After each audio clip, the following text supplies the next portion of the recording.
Remembering that I was taken as a child and thinking, was it my fault? Why is this happening to me? And living with strangers who really didn't care about me. So they took me in as another person to live in there as a foster child in their home and work their farm. I remember working very hard, a lot of hard work and, a lot of religion, a lot of religious indoctrination, and it was very strict.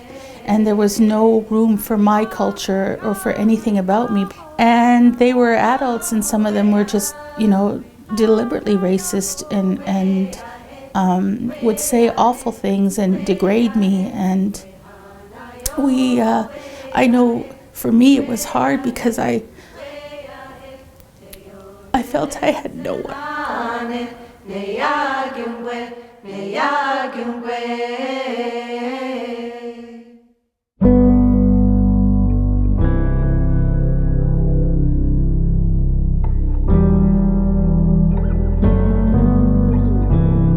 The 60s scoop, it's a term that describes children, First Nations children, that were taken from their homes, removed from their homes, and put either in foster or adoptive care during the 1960s, 70s, and 80s.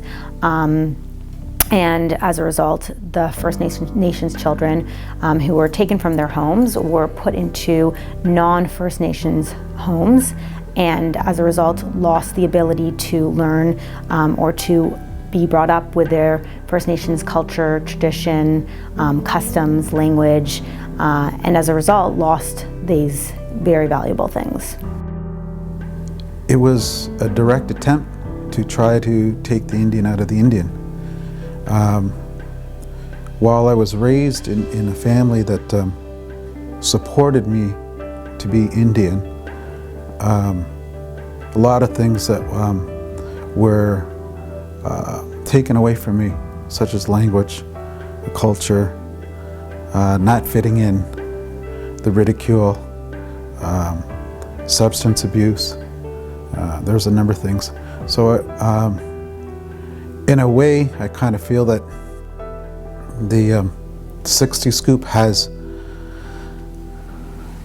kind of won, because I'm still struggling with a lot of those issues that I just talked about, and I'm taking steps in trying to come back to who I am and where I belong, and that whole idea about coming full circle again, coming back to, what I'm supposed to be, where I'm supposed to be. And even though I am a grown man, I feel like just a youth, a boy.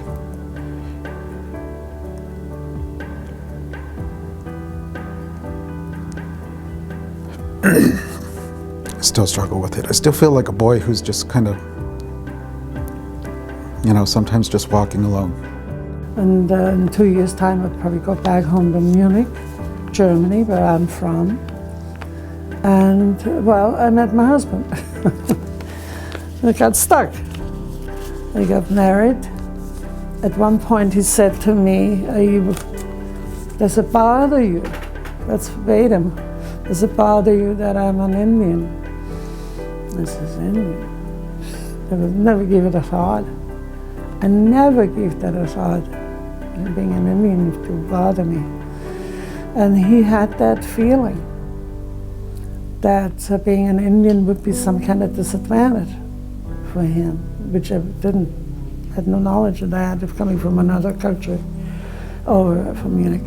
And then we had 4 children, and the crisis happened. And the CAS took the children, and I thought it was a temporary thing. And it materialized to a crown word, permanent crown word.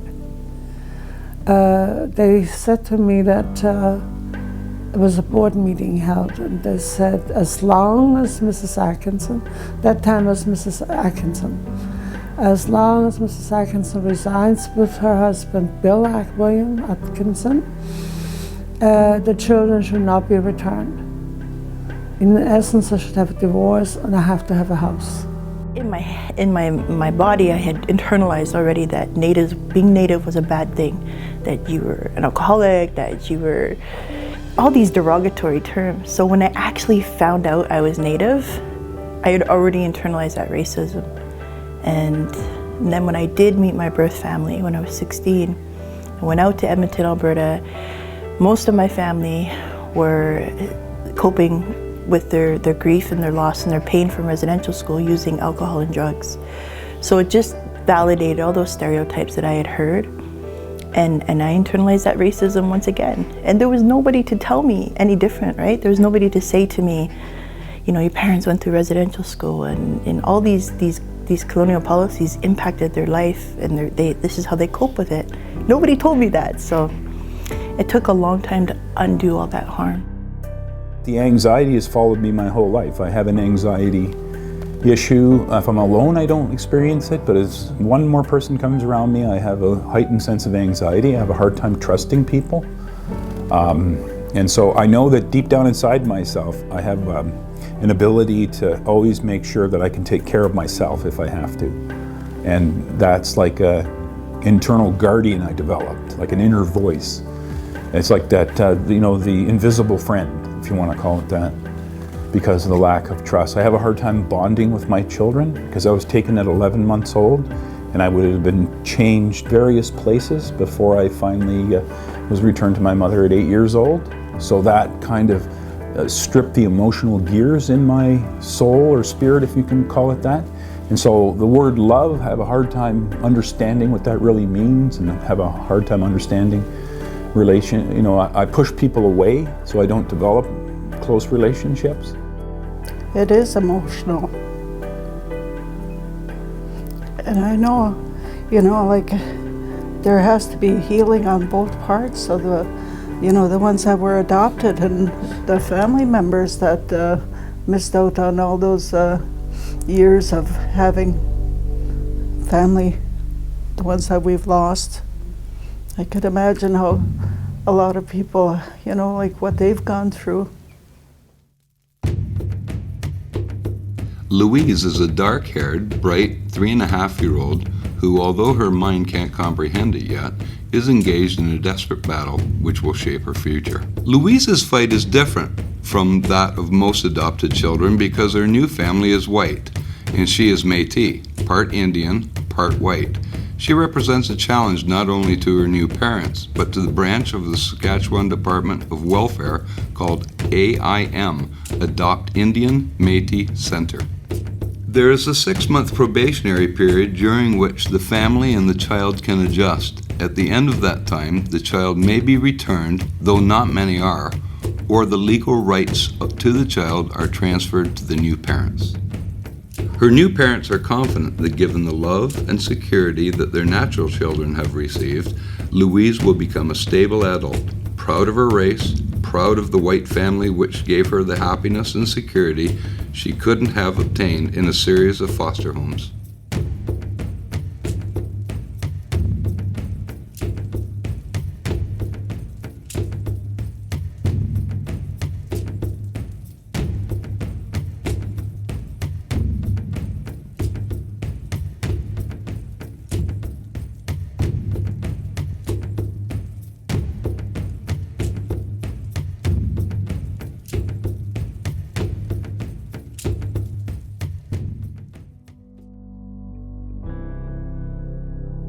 That era was something, and that trauma is something that our sector was directly involved in creating and keeping going for those 20 years. I would also not, I would refer to it as a scoop, but also explain that using the term scoop really trivializes it, because you scoop ice cream, you don't scoop children. So I started with the Children's Aid right after I left university, so not shortly thereafter. So that would have been about 1986, and it was just after they changed the Child and Family Services Act that required Children's Aid Society to contact the First Nations community in which the child came from if you were apprehending a child. When I started, I was fresh, knew nothing, and had no children. Okay, and so when I started, just to frame this, I have difficulty at my age remembering people's names. I can look around the room at a meeting and they could have introduced themselves 10 minutes ago and I won't remember their name. But the name of the child that I apprehended the very first time and the name of that mother, I remember. And it lives with me every day. It's not something you can forget. And I get triggered when I hear those names, because many of those children still live in my heart. I carry with me the choices and decisions I had to make as a result of my role as a Children's Aid worker. And one of the things that I learned when I had children of my own is that I knew nothing in those days when I walked in and judged people and tried to help people or thought I was helping people. I think because you need to know what the ultimate impact of your role can be. So as a child welfare worker, you carry with you a lot of power, but it doesn't become real for you until you realize how that can be misused. So I think that when we educate workers effectively about the 60s scoop and how broad its impact was, learning that children are going overseas and completely losing connection, not just with their home communities, but with their country, with their people as a whole, it reminds you to be different and to do different work. I feel empowered to keep going in my job and making sure that people aren't treated like that anymore. And I think that's a big part of our training is that these new workers coming out of universities and college understand how they look at people and how they treat people impacts them, and the long-term damage that they can cause to a family when they don't work with them. I think what's important to know about the 60s scoop is that it happened, that it was intentional, but also that it's still happening. Children are still being removed from their homes. They're not having the supports that they need. We've got so many children in foster care, being taken care of, outside their communities. And, I'd really love a commission to sort of uncover all of these pieces around the 60s scoop and what happened. But I also think that we have to be at the forefront of recognizing that it's still happening, just in slightly different ways. And I don't want my children to sit around a table in 50 years trying to pressure the government to have a commission into what's happening now, when we've learned from residential schools, we've learned from the 60s scoop, and we need to be able to, as a community and as allies, stand up and say enough is enough.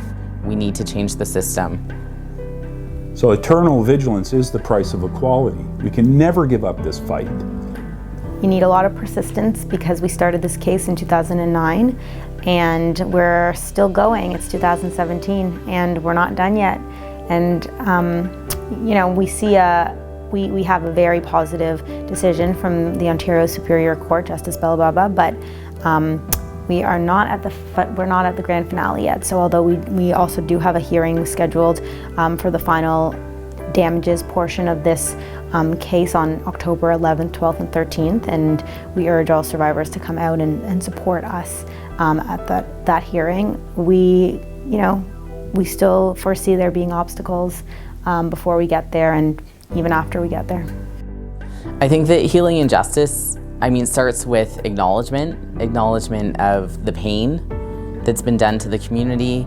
I think uncovering the truth, finding out what really happened. We can take, a good lesson from the TRC and that idea of we have to be able to share our stories, but also there's not a lot of information known about what exactly happened in the scoop, how CAS was involved, how the government was involved, what the intentions were. And so I think uncovering those pieces are so crucial before we can really move forward.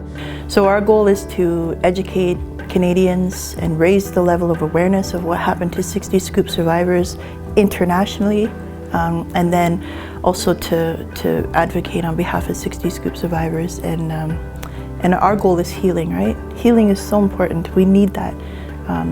Everybody's in different stages of healing, you know. Some of us are well on our journey and others are just starting. So we need to meet people where they're at and just be there and hold space for them.